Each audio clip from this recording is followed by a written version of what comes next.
demonstration, you can understand why some of the tactics are pulled by the others. Anyway, the Rob Huff story this year is going to be a rather different one from many a season at Macau. But the main focus is now what's going to happen in Q2, especially given that this is where we start allocating points to the fastest 6 as well, and how this is going to affect the championship.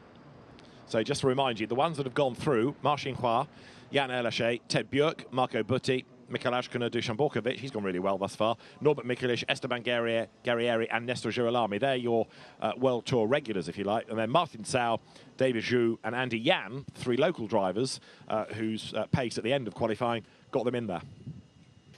So 15 minutes in prospect once we get this qualifying session back underway. Let's grab a few words now with Pepe Oriola, team manager from Goat Racing, just before Q2 starts. Pepe, that was a tough one for everyone, wasn't it? Yeah, really hard. Macau qualifying is always special, with a lot of red flags, a lot of cars. Especially we had this raining that came in the last minute before starting the session. We were out of Q2 with 2 of my drivers. We used the slipstream to tow Buti, Esteban and Dusan. We are in, let's see Q2 now, but yeah, really stressful qualifying. Best of luck for the next session. Thanks, Pepe. So Pepe Oriola, the man behind Goat Racing, we'll see his headset back on, strides towards the cars, and we are getting closer then to the 15 minutes. And again, you take, say, 3 minutes out for an outlap, or 4 in the case of what Rob Huff was describing for the top drivers. Why are they taking so long? Well, it's because they're slow outlaps to try and let the car ahead go so that they don't have traffic ahead. It's interesting to see now what Martin Sau, David Zhu and Andy Yan can do as the local drivers. They're not in there as token locals, they're in there as quick locals, and they outpaced others. They're on merit. Drivers that we've mentioned very much over the years here at Macau as drivers that can do extremely well around the twisty demands and tests of the Guia circuit here at Macau. Drivers now preparing themselves for 15 minutes in a sunny condition now here at Macau, which is very nice to see, nice to say as well, because it's the first time in the last day and a half that we've had a prolonged period of sunshine. Probably about the last 10 minutes we've had sunshine glinting down, and with Marcin Hua taking a bit of fluid on board, getting ready for the next challenge of qualifying. Let's grab a few words with Fredrik Varlen from Lincoln Co Racing. Just because we saw Jan Erlache, he took some time setting that fastest lap, and at one point I did think he's not going to make it through. But let's see what the approach was there. Fredrik, just a few words with you. Just talk about Jan quickly. It looked like he took some time to set that fastest lap. I mean, there was tense moments at one point, wasn't it? Yeah, but we have to put on a good show, don't we?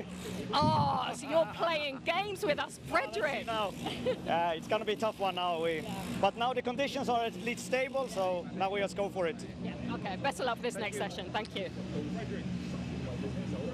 Tense time still, I think, on the pit wall as they try to get set for qualifying 2. It is definitely getting brighter. Umbrellas are now being used as parasols rather than to keep the rain off.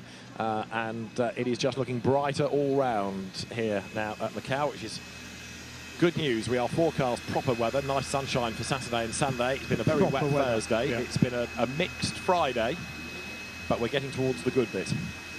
Proper Macau weather in prospect for qualifying race day and for race day as well. We've had unusual weather so far. If the sunshine does continue, may well be dry by the end of today. What else have we got coming up? Well, we've got 15 minutes in prospect for the touring cars, then half an hour of qualifying for the FIA GT World Cup, the Macau GT Cup GT3 machinery around the streets of Macau. A symphony of noise around Macau in prospect, and then qualifying 2 for the Macau Grand Prix, the FIA FR World Cup, their first chance to be around the streets of Macau in drier conditions. So a mouth-watering prospect for the afternoon here at Macau, and hopefully, all things being well, motorcycles to complete the afternoon here at Macau. All things being well. Right, drivers are ready, and the 1 minute board is being shown, and the last part of qualifying of the season for the Kumho FIA TCR World Tour drivers is about to get underway. Fastest here, pole position, 15 points in the championship. So it's a very important, perhaps the most important 15 minutes of the season. It'll weed out some for the championship. It could give you a different championship leader. It's going to be a very, very important 15 minutes for the title outcome, which will be decided on Sunday afternoon. Engines fired up.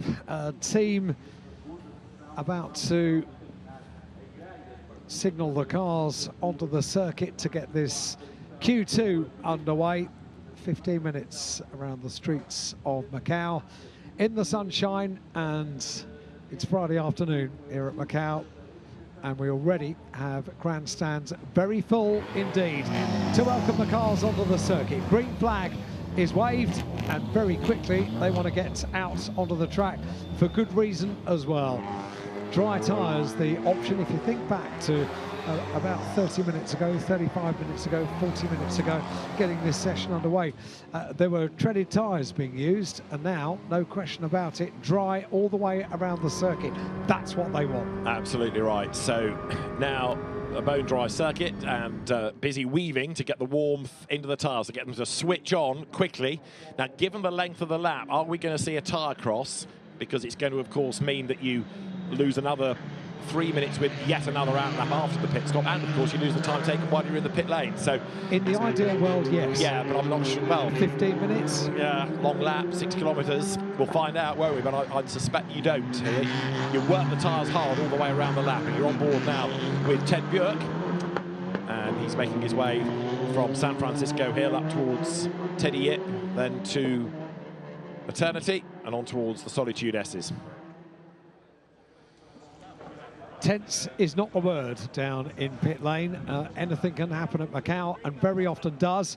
We've got a very limited amount of time for Q2 around the streets of Macau. Look how dry it is in certain sections now with the sunshine out. There's a few sort of shaded areas that have still got quite a few damp areas, damp patches. Stay on the line, and you can have a jolly good lap around the Guia circuit. Probably the best lap of any over the course of the day and a half we've had so far. Now the Lincoln Co's sort of running in close proximity, which you could argue is to try and give somebody a tow, but you've also heard that it's every man for himself right now, so they need to be fighting for themselves in terms of a grid position, because we're not yet at a point of team orders, are we? So there they all are, en masse, en bloc, the Lincoln Co's, or Links & Co, depending on your preference, all coming out of the hairpin, and the Hyundai fleet behind it, trying to let them escape. The same is true, I think, of cars from other teams.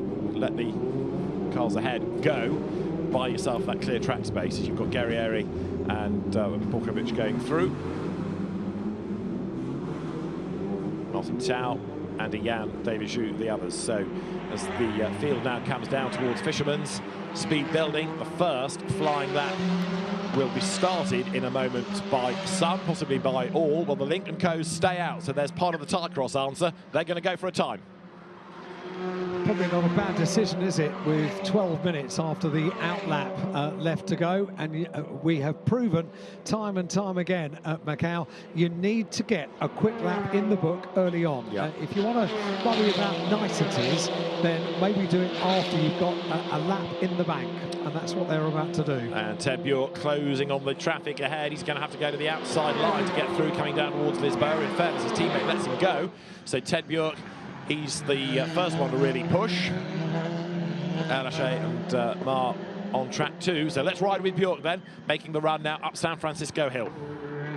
Up the hill, you see the barriers and the walls close in. This is the very demanding section of the circuit, and it is quite incredible. Year after year, we see these touring cars, these TCR cars, are able to squeeze by other cars on this section. You can barely believe it, can you? When you see the wall on the left-hand side, the barrier on the right. Is there space? Yes, but you have to be brave. At this point, Ted Björk can absolutely pick his line. So the car that you saw bailing down at Lisboa was that of Marcin Hua, who slackened off his pace and let the others go. Ted Björk then here with the clear road ahead of him, coming up towards Faraway Hill. and will drop down towards Police and to Moorish in a moment as he comes then into this sharp right. A little bit of correction needed there, but he got away without hitting anything. Road climbs slightly, sharp right again, narrow, narrow, narrow, but he's fine, he's up the hill. And Ted Bjork doing an absolute best within sector 3, although those behind might be able to go better. Now left into the long left, Donna Maria over those parking spaces on the inside, still climbing at this point, and only about now does the road start to plateau, and you can think about the hairpin. We've got big, big damage done yet again. That's going to be a red flag straight away. The Honda very broken indeed as it sits on the circuit. 10 minutes we had. Nobody has done a proper flying lap.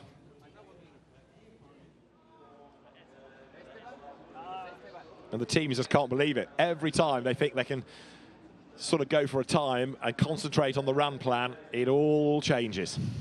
And that further endorses what we were saying about putting a lap in the bank early on in the session. Anything can happen. 15 minutes and already we have lost 4.5 minutes of this part of qualifying and no lap in the book. What happened to the Honda? Bang! And then push back onto the centre of the circuit. That was a nibble, wasn't it, just to get through, and Guerrieri just able to squeeze through. It was Marco Butti's Honda, and there you can see it, massive impact into the barrier, sort of understeers out wide, and the gap closes, but he just makes it. There was contact to get through, but wow, Marco Butti had done an absolute best in the first sector before he headbutted the wall, so that's him done. Wow. So the fans seeing themselves on the big screens. The cars now coming back into the pit lane. Paul Ridgway barking instructions to his drivers on the radio. And the cars will go back to the teams. And Marco Butti's lap, or such as it was, as broken as the car. Now you can see all the debris lying on the road. This will take a few minutes to clear up. What the teams can at least now do in sort of dead time, if you like, is do a tyre cross. Because they're going to have to go out again and warm them up, so you might as well put them on the different corners. But Marco Butti surveys the wreckage. Outlap, pressing on, trying hard. The GOAT racing team is, with respect to it, not the one with the biggest of budgets that can ill afford things like that. And the sister car of Dusan Borkovic had to elbow its way through, so that's why it's picked up damage by having to go for the narrowing gap. Here it is again. Wait for Butti to come into view. Just understeers way out wide and kaboom, into the wall. Damage to the front of the car, takes off the wheel. And there, just being able to get through is Guerrieri. And Borkovic has even less chance, but glances off his teammate. And there you can see a really, really hard hit from Marco Butti that straight away takes a wheel off the car, lots of front damage as well. So that car broken and the session stopped.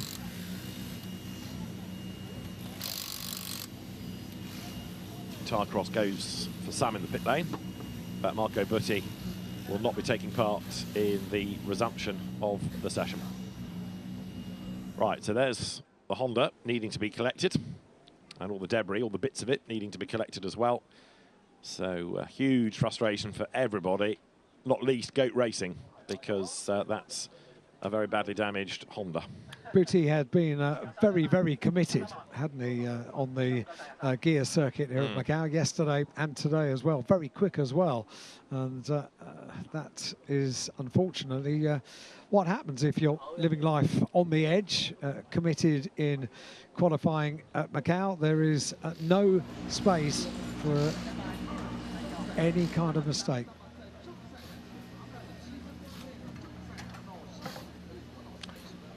So the drivers in the pit lane are waiting news for the resumption of the session. Marco Butti causing that red flag. He'll go to the back of the 12. So Ted Bjork, Jan Elache, Marcin Hua, Michael Ashkuna, Norbert Mikulic, Nestor Girolami, Esteban Guerrieri, Dusan Borkovic, Martin Sau, David Ju, Andy Jan. They're the ones that will go again. Marco Butti's car there still needing to be collected, as are all of its bits that have been broken after a really hard hit into the barriers. So recovery in process. When we get this session back underway, we'll have 10 minutes and 23 seconds of this session remaining. But you have to factor into this, they've got 3 minutes to get out of pit lane around the circuit and then go on to a quick lap. With no quick laps having been yet recorded, we have an expectant crowd, a big crowd for Friday here, day 2 of Macau for 2024, the 71st Macau Grand Prix. As the teams await news to get things back underway. So nobody having been able to do a lap time. It's a complete reset. And yeah, as Alan makes the point, take out those 3 minutes and a bit for an out lap. And we're going to have a very, very short, sharp blast as well, which puts the pressure on, which doesn't necessarily bode well. And so much for our theory about Q2 going swimmingly, given that there were fewer cars on the road. Pepe Oriola, the man behind Goat Racing, will be very, very frustrated indeed with that damage to Marco Butti's car. Let's go to the pits. Now I'm just joined by Pepe Oriola, team manager from Goat Racing. Obviously we saw Marco Butti make impact when he was on a fast lap. The most important thing is that he's okay. Have you spoken to him? Have you communicated? Yeah, the driver is okay, just really upset because he was coming for pole. He was purple in sector 1 and close in sector 2. Also, almost compromised Esteban's lap, which is fighting for the championship because he was right behind. He's young, was giving his best, and tomorrow is another day. Let's see that if Esteban can put it together, and let's fight tomorrow for the championship. Okay. Thank you, Pepe. And Pepe Oriola, don't forget, no mean driver himself, very successful touring car and one-make touring car driver. So he trudges away, and they'll assess the damage once they've got the car back. But you know it's a big hit when a wheel is ripped off. It's been quite a damaging day, really. Seen a few wheels ripped off today, haven't we? Yeah, not just in touring car terms, but all the other race categories that we've got here at Macau have had dramas aplenty over the course of the morning. And another look at the impact. So he's wrong into this third sector, and bang. That's a big, big hit. That, just getting through, was Esteban Guerrieri, and Dusan Borkovic picks up a bit of damage as he goes through. Here's the look from on board with Guerrieri. And the gap closes, but he just gets through, yeah. Just gets through. Just a tickle on the right-hand side, and the team were very quick to check the car when it came in. Right, the car already being recovered, that's good news. 10 minutes and 23 seconds, the time left on the clock for this 15 minutes Q2. And with Butti's car now requiring pretty extensive repairs, there will be 11 cars taking this restart. Sunshine continues here at Macau. Looks a lot more normal, doesn't it, looking out rather than seeing the splashing of rain in puddles on the tarmac of Macau. Sunshine and T-shirts is much more what we're used to over the years here around the Guia circuit. So Marshall's now having to address the fluid. As a result of that, it's an understeer, just the most horrible, horrible feeling. Yeah, it is indeed. They've got to be quick with this because 2 minutes and we'll have a green flag. So quickly put the cement dust or the speedy dry down. They're good to go is Mikael Ashkona, 5th in the championship with his 30 kilos of compensation weight, and you can see how close to the wall and close to other things he's got. Witness marks all down the side of the car. Very close indeed, the answer. And just note on the timing screen, reminding everybody of the slippery track. I think they'll know that over at turn 12. As a result of that, we are about to get things back underway very soon indeed. Back underway for qualifying Q2 for the Macau Gear Race, Kumho FIA TCR World Tour events of Macau. Marshals, the track workers, working very, very quickly, very effectively as well to get things back underway. The amount of people that are involved in this event at Macau who give their time and do so very, very efficiently at Macau to allow this festival of motorsport to take place 1 minute until we get cars back out on the circuit. Right, now you said at the start of 15 minutes, what are the chances with the 12 best, quickest cars? Well, we're about to ask the question over 10.5 minutes now. But only 11 of them. But only 11 of them. Yeah, weeding one out. Marco Butti is the one that has ruled himself out of Q2 now. And if you want to concentrate further, it's the top 6 for points that we'll be looking forward to towards the very end. Right, the green flag is about 15 seconds away. The road is drier than it has been all weekend. We're in the best possible situation with the track surface now. Yann Lachey's car is ready to rock and roll, and so too is the green flag that is now shown, and we are back in business then for the second part of Q2, where they go once more down the pit lane then, and as they head onto the circuit, this is the last opportunity to gain some points out of the qualifying session, and indeed also to try and get yourself up to the front of the grid. And with the importance of a good grid position around here, you can understand why everybody is pushing so hard. Right, work to be done now, and it's got to be done quickly as well. That's getting heat into the tyres on a dry circuit. Look at that. That's the first time we've really seen it on the run down towards the right-hander, the overtaking point of the circuit here at Macau. The right-hander at Lisboa, just in front of the Grand Lisboa Hotel, one of the very unique, distinctive illuminated hotels on the skyline here of Macau is the Grand Lisboa, up towards San Francisco Hill, and you can still see there are huge periods of very damp tarmac around the circuit, not online, but certainly offline. So let's get these tyres up to temperature, shall we? So 9 minutes and counting. Ignore this lap, but it's the next one where we're going to start to get times, and they've gone out team by team, so in theory they can work together, offer a tow to the quicker driver through that speedy drive. That's the hanging in the air now as they just run over it. It'll have gone within a lap or so really. It'll get bedded in, but then the run towards far away. So through those tricky right-handers, Police and Moorish, and then the run towards the left-hander at Donna Maria, and the Melco hairpin is where the circuit will begin to open out, and the run down towards the line of the start of a quick lap. And Marco Butti's Honda has just been brought back to the paddock. We can see it out of our window, and the front right is very broken indeed. Well, I say the front right, there's not a lot of front right left, but it's clearly had an awful lot of damage done to it, that car, and has to be made good for tomorrow for the qualifying race, the first race of the weekend. We call it the qualifying race for the Guia race purposes, but for Kumho FIA TCR World Tour event of Macau purposes, it's a full point scoring race, so it's got to be on the grid. To the end of an outlap come the Lincoln Co's and Yann Lachey over the timing line. Now we are in business, if you like. The pin is pulled, and now we're on to proper qualifying laps.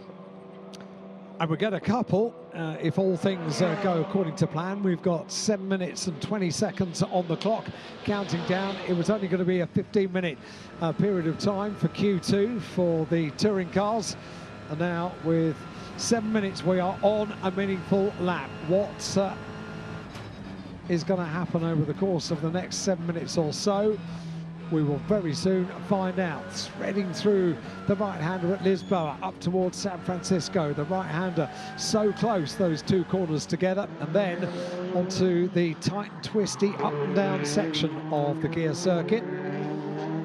So the Lincoln Co's taking on the Hyundais. They've got representatives, of course, across both teams fighting for Drivers' Championship honours, but there's also the manufacturer teams battle to factor in as well. On board now with Norbert Michaelis, the man that won the championship here last year, and he comes here again as the championship leader, and he'd like to stretch that if he can at the end of qualifying by taking the points for pole. who will take pole position? How will the grid line up at the end of qualifying? The answer should come within the next 6 minutes here in Macau. We've yet to have a time in this Q2. Interruption to the session with, unfortunately, the very damaged car of Booty making its way back to the car park, which is where the team will work on the car. And with Yann Elaché leading the way, a purple in Sector 2, personal best in Sector 3. It's going to be the benchmark time for Yann Elaché, the one for everybody else to aim for. How close they get to the barriers on the exit of Macau hairpin. This is Mikulish's view then as he drops down the hill. All the cars with a 1 prefix to the number are those that are the regulars in the World Tour, with the exception of Dusan Borkovic, who runs without a single, without a triple-digit number, but all the rest are the regulars, and they come now down to Al-Ben. So there, 111 Ted Bjork. Now, in terms of absolute best sectors, Elaché has got 1, Ashkuna has got 1, and Elaché has got 1, and here they come over the line. So Yann Elaché should be at the top, and he is 229.9. Then Ted Bjork does a 229.8, advantage Bjork.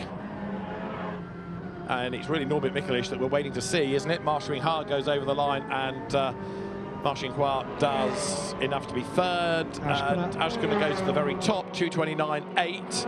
Mikulish is 4th.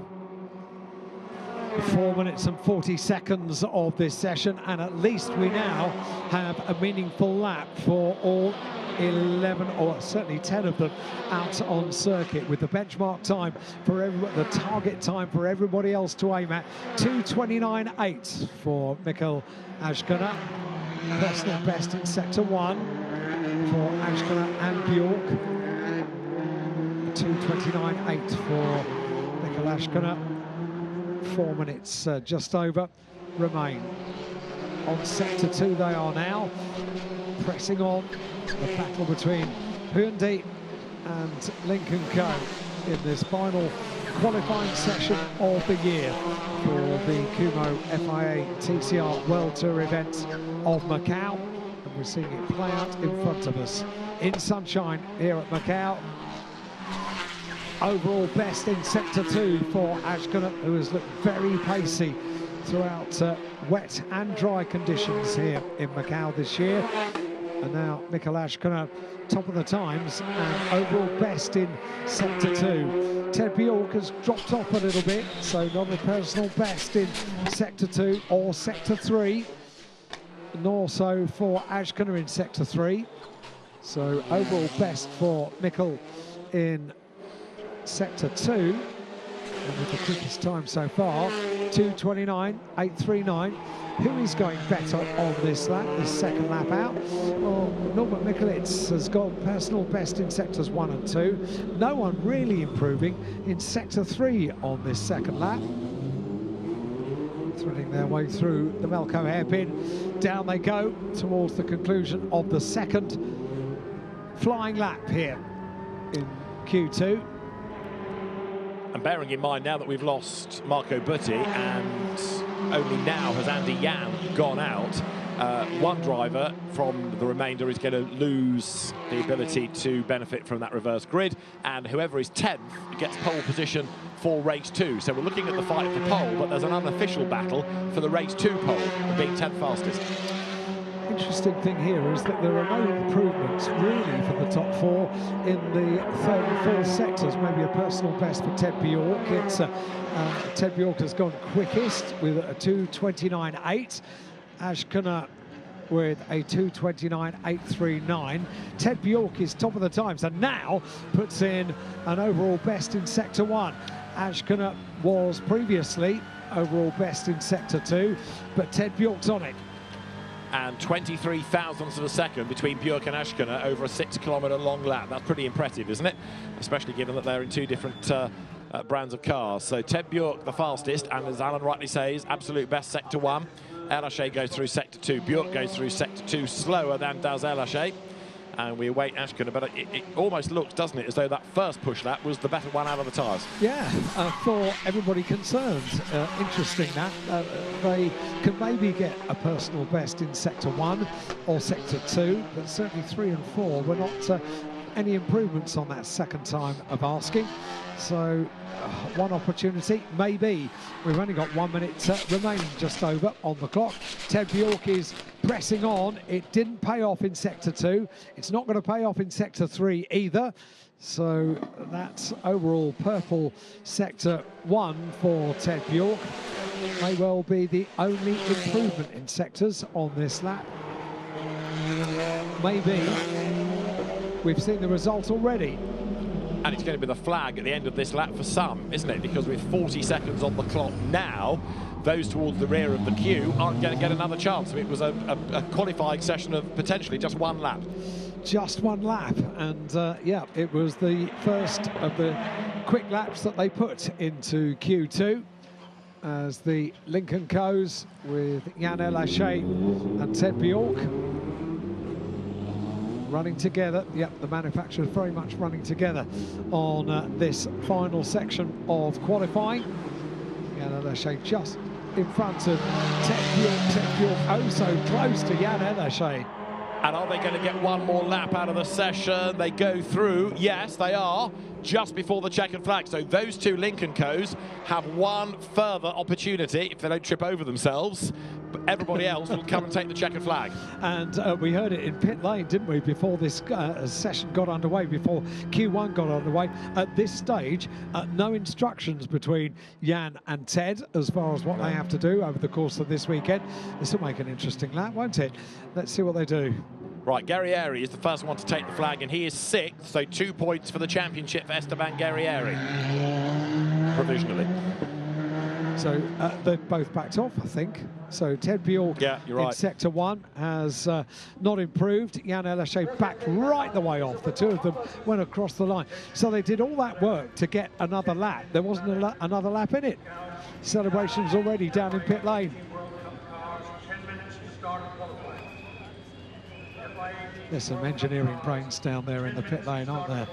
Paul Ridgway, very, very happy indeed. And Ted Bjork, yep, very definitely has backed off. Very happy with that. It's been through Sector 2. And the best lap, 2:29.8 for Ted Bjork. Car number 111. Ted Bjork, top of the times at the end of Q2. Came here to Macau, lying 3rd in the standings. And I reckon he's now 2nd, because 15 points for pole are going to put him on 270, 280 to Norbert Nikolic, but down to 3rd on 266. So off you would be Esteban Guerrieri. So that pole for Bjork brings him up to 2nd in the championship. That was a very important pole position here on the streets of Macau, and a checkered flag being waved with a very broad smile as well by the race official, waving the checkered flag. I think they're smiling because the sunshine's come out. Yes. It's a good prospect. The poor people, the poor officials that have been in the little box on the start finish line have been sheltering against the wind and the rain all day yesterday, but it seems to be a much happier box now. Yes, I'm not sure whether they're waving the checkered flag so vigorously because the session is over or to get rid of all the water on it, but either way. Yeah. Right, 10th, Andy Jan. He was a late arrival on the scene, but he did one lap. He was the only person to improve on the last lap because it was his only lap. Why am I banging on about him? He's got pole for race 2. The reverse grid race, with 10th being the number to reverse. Andy Jan will be on pole for the 2nd race of the weekend, but it remains Norbert Nikolic in the lead of the championship, but by 10 points now from Ted Bjork, provisionally. So the celebrations are down in pit lane. I'm sure they will be very soon in Parc Fermé as well. I think we get the opportunity to hear from the top drivers when they get back to Parc Fermé and then head up towards the press conference area here at Macau. Well, we're not. We might do. Maybe we'll get to hear from them. We've got plenty more business on track as well, because not only have we got touring cars here this weekend with championships to be decided, but also we've got the important business of qualifying for the FIA GT World Cup and Macau GT Cup, and for the FIA FR World Cup Macau Grand Prix as well. All of that coming up. Meanwhile, Ted Bjork at the wheel looks very cool, very calm and very calculated, doesn't he? Get big thumbs up as he arrives down in the pit lane. And the team ready to welcome not only Ted but also Jan. Both of the cars arrive at the same time down in pit lane. When we got there, it wasn't without a few challenges over the course of that qualifying session for the Macau Guia race, and also a fair bit of work to be done by a few of the teams as well. Yeah, indeed so. And some drivers, of course, losing lap times, triggering those red flags, and a really interesting grid it is going to be, with provisionally Lincoln Co and Hyundai represented on the front row, Lincoln Co and Hyundai on the second, and then the third row is then going to be provisionally the Hyundai of Néstor Girolami and Honda of Esteban Guerrieri. But Ted Bjork, who looked quick all the way through, didn't he, really? And no matter what everybody else did, Ted always seemed to have an answer. And the world champion takes off his crash helmet. Marcin Khoa there comes to congratulate him with his new haircut. And very happy drivers indeed. Santiago Urrutia goes to congratulate Ted Bjork, who is really, really pleased with that, and you can understand why, because that is going to really bring him into the title fight going into tomorrow, and no doubt we'll be able to hear from a very happy Ted Bjork in a few moments' time. Thank you. Ted Bjork, congratulations. You took pole in a very eventful race, but that was an important pole for your championship. Yeah, it was so important, and the feelings going into it is absolutely crazy, because I was P21, you know, in the last minutes of Q1. Some bad decisions around the way, and then we just nailed it. But I'm so happy. Thank you for the team. It's great. You know, having the pole here is something I always wished for, so I'm so happy. Best of luck for the race. Thank you. So great effort down by Ted Bjork, and he's happy for pole, and he's happy he's in the title mix as well. So smiles all round for the Scion Racing team driver, the Lincoln Co driver. So with cars for the GT aspect of the day due on track any moment. Quick run through the times. Ted Bjork fastest from Mikuláš Kona, Jan Elišej third, Norbert Mikuliš fourth, Néstor Girolami fifth, Esteban Guerrieri sixth, Dusan Borkovic was seventh, and Marcin Khoa taking eighth in the times. So the FIA Kumho TCR World Tour event of Macau qualifying at an end. This is how it looks a little bit further back. Marco Butti will be 12th, Rob Huff 15th, Max Hart 16th. It's going to be certainly an interesting pair of races, that is for sure. And the touring cars will take to the track tomorrow for their first race at 12:35, and then on Sunday the second race for the Guia race will be at 10:55. So still lots more touring car action to come from the Guia circuit this weekend. Right at the very back, not getting a lap time in at all, Santiago Urrutia, and boy does he have an uphill struggle to get any decent result out of the weekend from here on in. But well done, Ted Bjork. Pole position for the final race weekend of the season in the Kumho FIA TCR World Tour.